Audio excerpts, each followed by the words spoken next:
opportunity once again to denounce the government's unreasonable refusal of permission to the Carter Center to return to complete its mission of observing the March 2nd, 2020 elections, which are still ongoing. I just learned in a news report that the government of Guyana has once again rejected Carter Center's request and the U.S. ambassador's request for Carter Center to be here. We say that it's a violation of international norms. It's a violation of Guyana's treaties obligation under a number of treaties to which Guyana has subscribed, and it's a violation of international protocols governing free and democratic elections. Every day that passes, this government succeeds in destroying irreparably Guyana's democratic credentials as a nation state. Today, again, we have witnessed a further nail in the democratic coffin of Guyana by the government's unreasonable and unlawful rejection of the Carter Center's permission request to return. We say also that the National Elections Observance Act, under which the Carter Center was accredited, the Carter Center has a legal duty and a legal right to be here and to conclude the mission for which they have been accredited. Those accreditations have not been revoked, and therefore Carter Center has every right to be here, and that's a violation of Guyana's law by the government of Guyana. The reasons proffered by the government is preposterous. They said in their missive that GECOM is an adequate body, or the GECOM team is adequately monitoring and observing the process. It was never a question of whether the GECOM team is competent or not. That was never the issue. A whole host of teams, international observer teams, were accredited to observe these elections. And the unilateral denial of that revocation in the improper form is what is the issue. We have the fullest confidence in the GECOM team.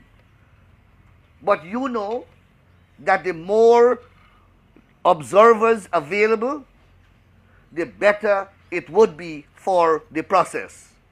Because in the presence of all those observers, including Carter Center, we saw Mingo's flagrant and brazen attempt to commit fraud.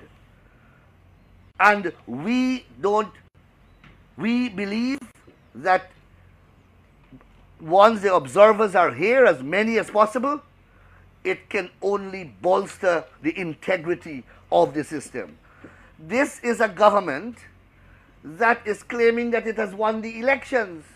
This is a government that is claiming that it is not afraid of any type of scrutiny. And here it is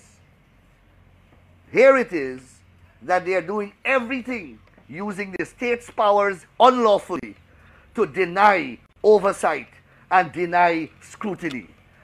And the population out there in the world is not as stupid as they may think. Everyone knows what their agenda is. And it is becoming clearer and clearer. We continue to say that the government should revisit its decision and allow all the accredited observer teams to come here and complete the mission. As the process continues, we continue to see the APNU AFC continuing with what their pantomime. So every day the process confirms more and more that the SOPs in the possession of the PPP are correct, that Mingo's fraud is being unraveled, and that is showing every day. And as the day progresses, or as the days progress, the APNU AFC narrative is changing. They began, as you know, from the position that the elections were free and fair, orderly, and that they won those elections. When the statements of poll would have come into Congress Place and they realized that they lost, they then relied upon Mingo to pull off that fraudulent design for them. When that failed, and they were unable to do that, and they were unable to get Mingo's declaration acted upon by the Commission for the purpose of declaration of results, they now had to participate in this recount exercise, which they never wanted to happen, because they know that once the boxes are opened, then that would end their Nancy story. Now that this process is moving at a particular pace, and all their fears are being confirmed and realized, they now have constructed a new narrative. And as the days go by, the narrative is becoming more and more ludicrous. So today, you had Ms. Cathy Hughes coming before you with a straight face to tell you that she has an abundance of death certificates, which she claims that she had a very long time. I mean, I don't know how these people, how they face the camera, and you know, how they speak to people after they make these disclosures, that I don't know whether they don't listen to themselves and hear how ridiculous these things sound. Now you have this, according to Mrs. Hughes, she had these death certificates a very long time ago. She participated in the claims and objections exercise, which she claimed to you was truncated, which is not true. The claims and objections exercise was in fact extended by GECOM, and go and check the record. It was extended, not truncated. She claimed that it was truncated. And that is the whole purpose of the claims and objection exercise, for you to go at the various centers throughout the country to object to deceased persons being on the list, or persons who are not qualified to be on the list, to object to their names. As far as we know, they participated fully in the exercise. In fact, you would recall a case in Region 5 where they objected to some 1,000 names. And GECOM, under the law, was required to hold a hearing to determine that objection or those objections. And GECOM held that hearing and had to dismiss the objections because the persons were all alive. So it is not that they didn't make these types of objections. They did. They did. So you had all these death certificates and you didn't produce them at the claims and objections exercise. And as we keep saying, they had polling agents in every single polling station throughout the country. You didn't see it fit to give your polling agent a copy of these death certificates so that they can object when the voter come in to vote, the particular dead voter comes in to vote. Why did you not do that? You kept it all the time, then claimed just after the election result that you won the elections. And you still have all these dead people certificates in your possession, which you are keeping for some weird, inexplicable reason. And yet you claim that you won the elections. Now, when the process is far gone and the fraud is being unraveled and they are realizing that they are losing the elections, they suddenly have amassed this large number of certificates.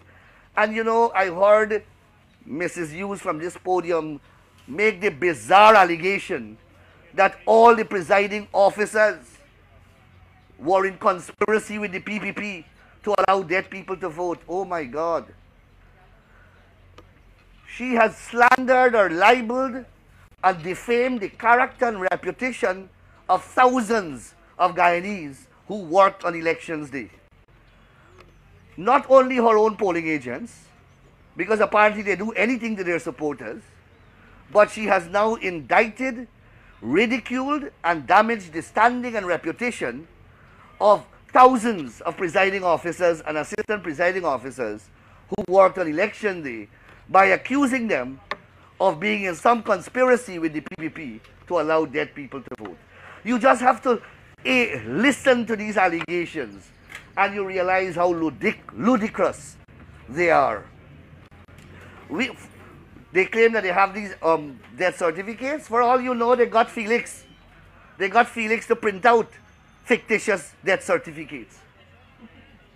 The fact is that there are mechanisms in place that would have prevented dead people from voting. And that is the end of the matter. No fanciful Anansi story that they are constructing. And every story that they fabricate is more bizarre than the previous one. Now they have death certificate, which they had all the time, but they were keeping a secret. These people are unbelievable. Then you had Miss Amna Ali.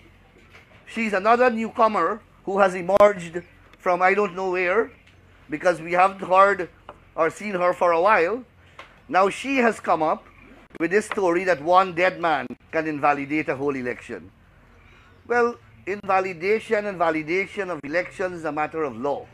First of all, only a court can invalidate an election. Only a court of law of competent jurisdiction moved by the proper procedural process or vehicle can invalidate an election. And the election law says that whatever irregularities you find, it must have a material impact on the elections. So I don't know what is, she has not even produced any iota of evidence to show this dead man, this one dead man that she's speaking about. Her colleague is speaking about thousands. She speaks about one dead man can invalidate an election. You just have to examine these statements one by one, and you see that they are devoid of common sense and thought. They are not thought out. They should rehearse these things if they are coming on camera to speak about them. The other outrageous contention that Ms. Ali advanced is that GECOM SOPs established that the coalition won the elections. Well, my God. First of all, if the coalition won the elections, why are you denigrating their elections that you claim that you're winning? You see what I'm saying to you? They're not talking to each other. They're not planning the strategy. So nonsensical statements are emerging and statements that are colliding with each other. So Ms. Katiyu said today that elections were fraudulent because dead people voted. And Amna Ali says that GECOM SOPs establish that they won the elections. Right there, you have this weird and huge collision. But quite apart from that, who has seen GECOM SOPs? We and every political party, the private sector and all the important organizations in the country have been calling on GECOM to produce the SOPs for everyone to see. They have not been produced. The commissioners of GECOM have been asking for copies of those SOPs. They have not been released. But Amna Ali, I don't know how she got to see the SOPs, but that is what she said to the press today. That those SOPs prove that GECOM, that they have won the elections. It's very simple. Let her produce those SOPs and produce the SOPs that they have, which they have been hiding from day one. I have never seen people who have won an elections attacking the very elections and hiding the evidence to establish that they have won the elections. The evidence to say that they have won the elections is the SOP. If you want it, produce it. End the argument. But this is where we are, and the pantomime is continuing. I just saw, and please check it, the Jamaica Observer, I believe it's an editorial, and it calls for the end of the circus to Guyana, that the circus in Guyana must end now. That is how we are seen, as a circus. That is what APNU AFC has been engaging in. A circus. That is how the Caribbean and the outer world is seeing it. And these are a special, very special people to come here every day and concoct a new lie when the world know the truth. As Mr. Golding says, you have to be of an extraordinarily courageous mind to try to interfere and create fictitious figures when there is such a sturdy paper trail. But we are dealing with people with extraordinary minds here. Obviously, first of all, they have skin like rhinoceros. They could take a serious beating nationally and internationally, and they can change their story by the minute. They have very, very active and vivid imagination, except that the stories that they are manufacturing and concocting hardly make sense. They collide with each other, and they are devoid of common sense and logic. So I guess that will continue. We can't stop that, and the nation will have to endure that until the process comes to an end. We are hoping that the process will come to an end very quickly, and that's why we wish to reiterate our calls for the establishment of the stations, the additional stations, and for the hours of work to be reviewed and to be enforced with some kind of rigidity, and you don't stop working way beyond the time delimited for cessation of work. So that's my few remarks this evening, and I wish to invite your questions if you have any. No questions? None of you no questions? I thank you.